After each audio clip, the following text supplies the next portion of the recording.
Hello, and welcome to this week's episode of Bolt Action Reloading. In this week's episode, we're going to be going over the Cartridge Headspace Gauge Bushing Set by Hornady.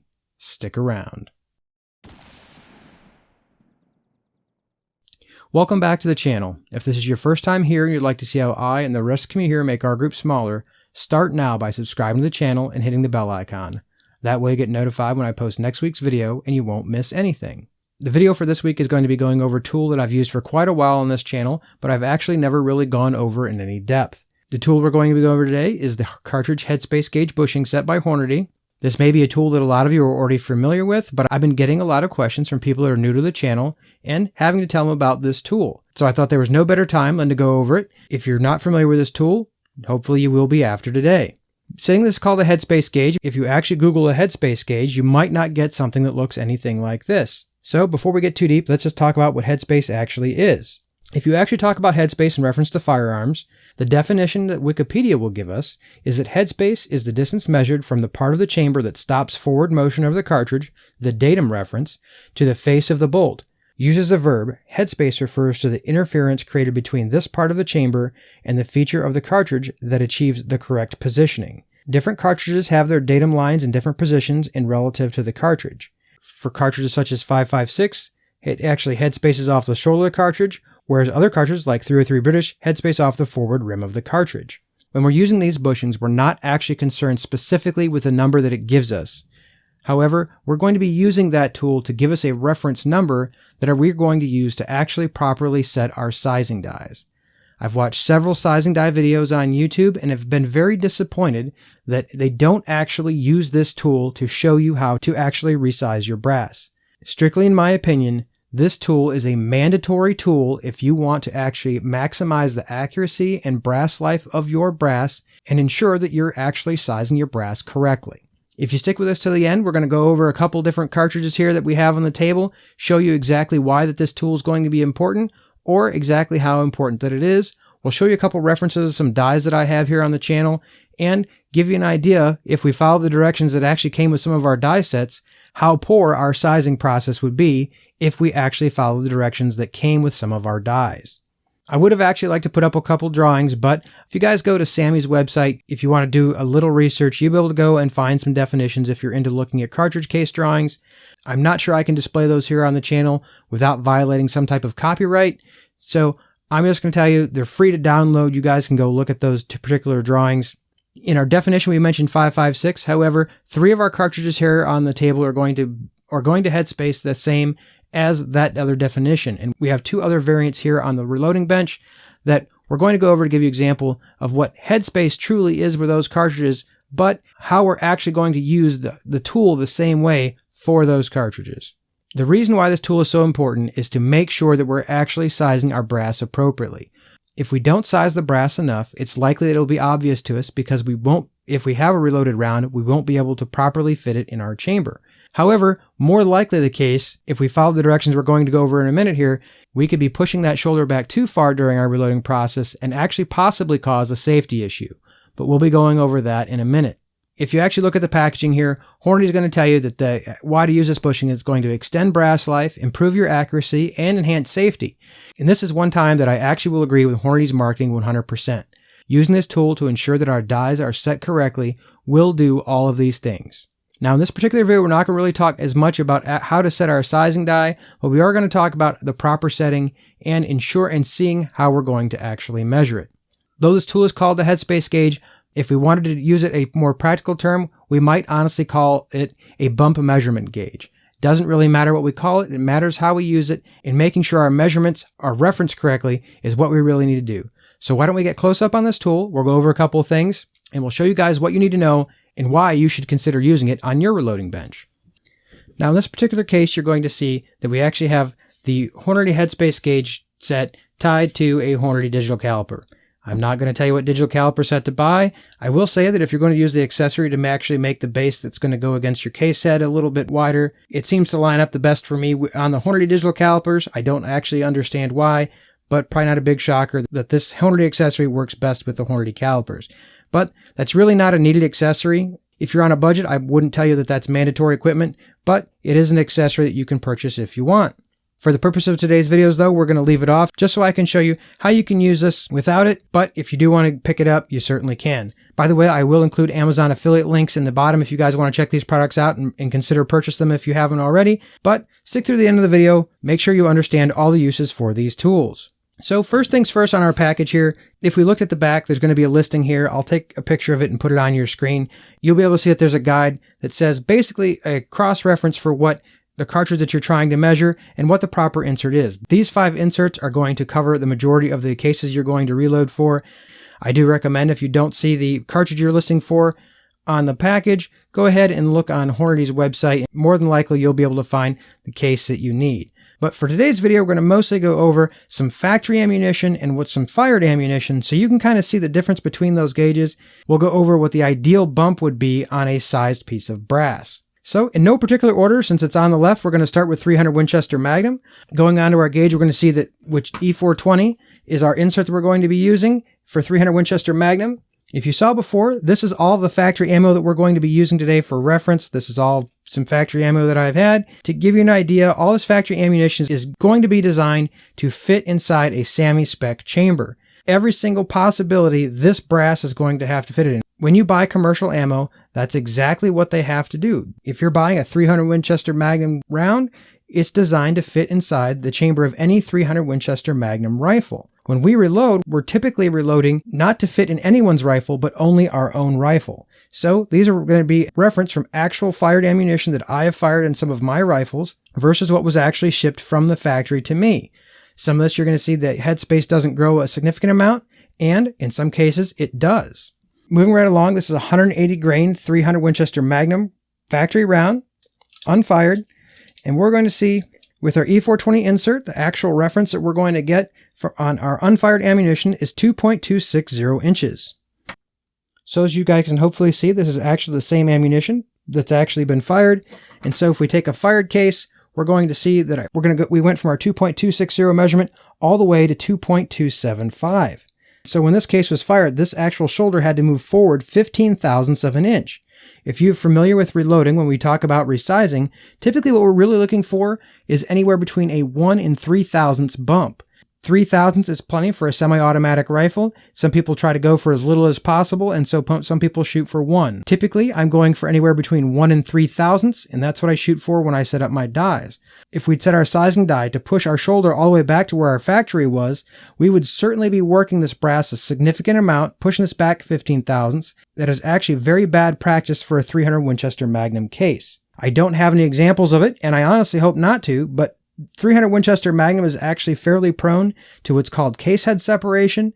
Oversizing this brass will result in case head separation on a 300 Winchester Magnum, possibly on other rifles as well, but on a belted Magnum, which is what this is, it's a very common failure. I'm sure if you guys Google 300 Winchester Magnum case head separation, you'll have no issue finding examples of this happening in real life.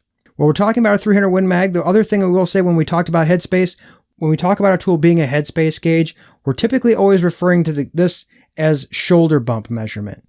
We're never going to change the headspace on this particular case because the headspace on 300 Winchester Magnum is actually off the belt. If you pull up your SAMI spec drawing, which I can't show you for copyright issue, you'll see that the headspace measurement is actually from where this case would hit the bolt face all the way to the shoulder of this belted Magnum. That is not going to grow and shrink with our sizing die. It's how far we push this shoulder back. Sizing this brass back too far is going to cause too much brass flow forward. It's going to actually cause a weakness and a possible split case or case head separation, neither of which we want, and that is where Hornady's claim for safety is going to come into play. And obviously, extending the brass life as well.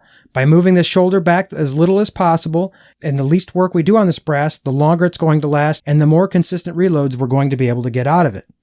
But let's move on to another case and see what's next.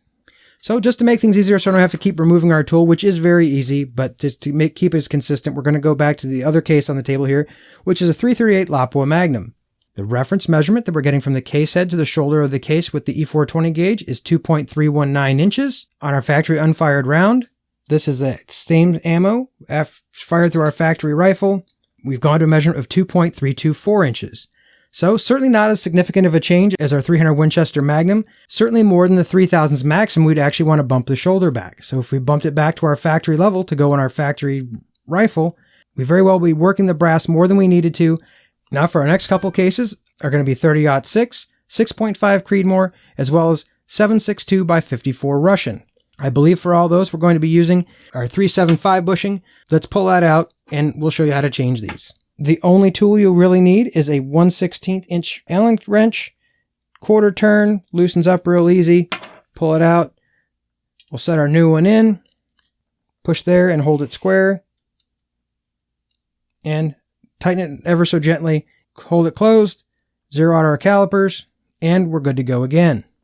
Starting with our factory 30-06 round, measuring our factory 180 grain Herter soft point, we're looking at a measurement of 2.036 inches.